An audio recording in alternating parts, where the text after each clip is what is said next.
సత్తన్న గురించి చెప్పాలంటే మాటలు సరిపోవు, రోజు కూడా సరిపోదు, దినం సరిపోదు. ఆయన గుండె లేని వాళ్ళ గుండె, నోరు లేని వాళ్ళ నోరు, ఆత్మ లేని వాళ్ళ ఆత్మ, voice of the voiceless, heart of the heartless, soul of the soulless.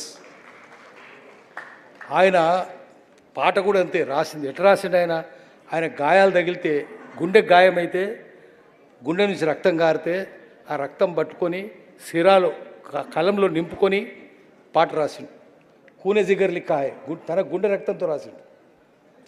అట్లా రాస్తే ఆయన గుండె గాయం మానిపోయింది. ఆయన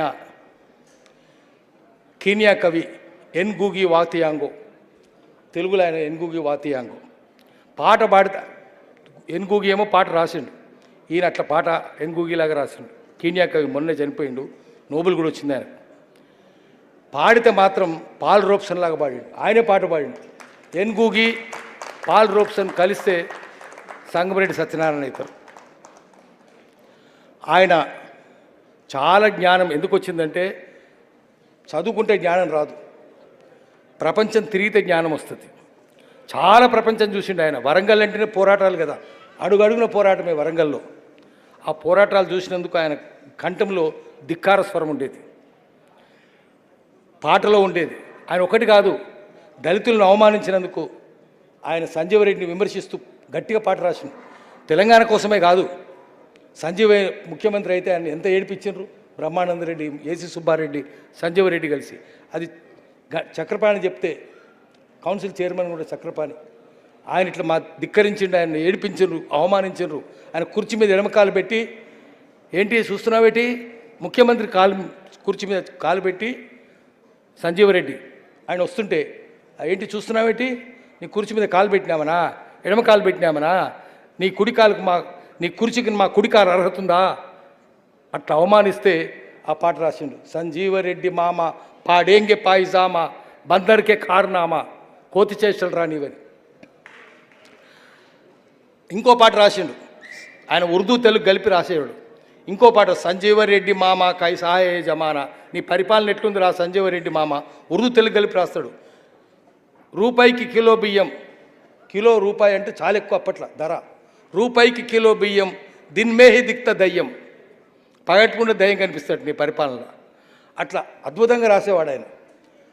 ఆయన దళితుల పట్ల తోటున్నాడు, ఆదివాసులతో కలిసి ఉన్నాడు, గద్దర్తో కూడా ప్రతిసారి గద్దర్తో కలిసి ప్రయాణం చేసిండు. గద్దర్ అంటే ఎంత ఇష్టం ఉండేది. మలిదశ ఉద్యమంలో మేము గద్దర్ అందరూ మొదలుపెట్టినప్పుడు మాతోటే ఉన్నాడు ఆయన. వరంగల్లోనే మొదలైంది కదా, హైదరాబాద్లో అన్ని చోట్ల మీటింగ్లకు వచ్చిండు, మేము అన్ని చోట్ల కలిసి తిరిగినాం, గద్దరు నేను ఆయన కలిసి తిరిగినాం. ఆయన ఇవన్నీ ఆయన ఎంత గొప్పోడు అనేది బయటికి రావాలంటే అంత సులభం కాదు, అది బయటికి రాకుండా చేస్తున్నారు. కుట్రలు కుహకాలు అనేకం కదా, పృథ్వీరాజు లేకపోతే అది బయటికి వచ్చేదే కాదు. Is worthy son of worthy father, ఒక యోగ్యుడైన తండ్రికి యోగ్యుడైన తనయుడు కాబట్టి ఇవన్నీ బయటికి వచ్చినాయి, ఇంకా బయటికి తీసుకొని రావాలి. నేను ఎక్కువసేపు మాట్లాడను కానీ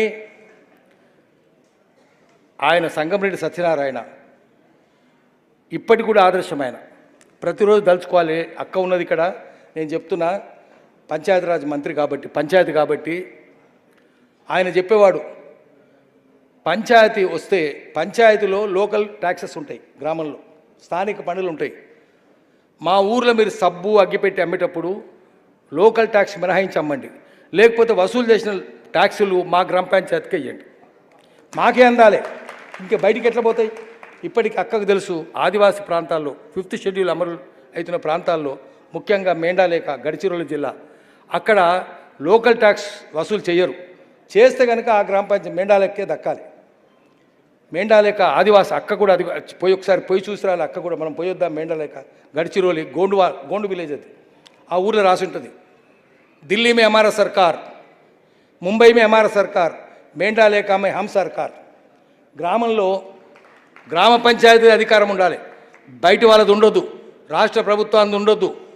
అక్కడ కలెక్టర్ కోన్ కిస్కాగాడు, కలెక్టర్కి అధికారమే ఉండదు, ఎస్పీకి అధికారమే ఉండొద్దు, ఫారెస్ట్కి అధికారమే ఉండొద్దు, మొత్తం గ్రామసభ తీర్మానమే.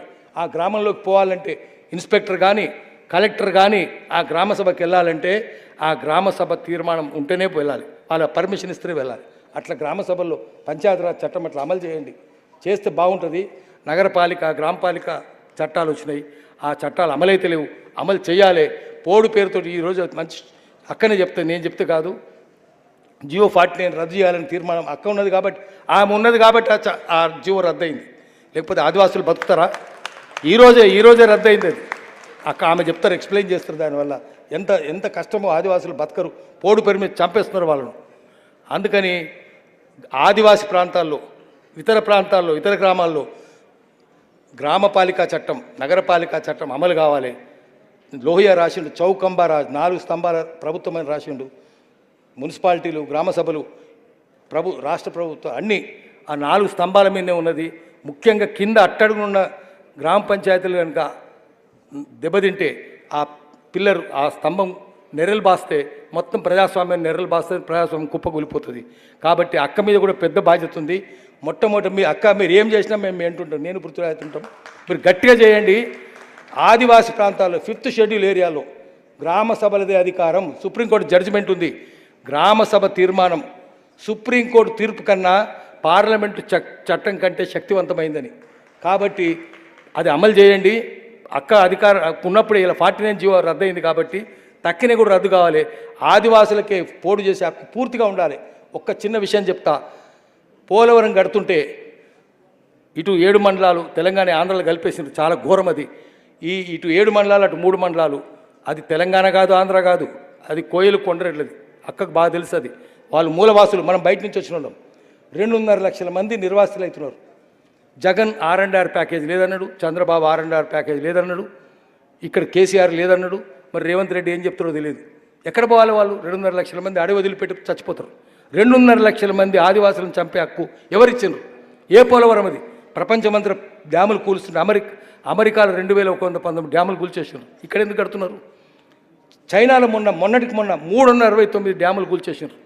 ఎందుకంటే నదులు నిరంతరం పారుతుండాలి. 70-80 ఏళ్ళ ప్రాజెక్టుల బ్యాక్టీరియా వచ్చింది, చేపలు చచ్చిపోతున్నాయి, రొయ్యలు చచ్చిపోతున్నాయి. 10 రోజుల నీళ్లు కుండలకి తాగం కదా, 70 ఏళ్ళ నీళ్ళు ఎట్లా తాగుతాం మనం? రోగాలు వస్తున్నాయి, బ్యాక్టీరియా పెరుగుతుంది. అక్కడ కూలుస్తుంటే ఇక్కడ ఎందుకు కడుతున్నారు? ఆదివాసులు ఎందుకు చంపుతున్నారు? అందుకని జనాన్ని చంపొద్దు. చంద్రబాబు ఏం చేస్తున్నారో మనకు సంబంధం లేదు. మనం మాత్రం గట్టిగా ఉండాలి, పోరాటం చేయాలి. అక్క మీరు ఏం చేసినా సరే మేము ఉంటాం, నేను పృథ్వీరాజ్ ఉంటాం. మీరు గట్టిగా ఉండండి.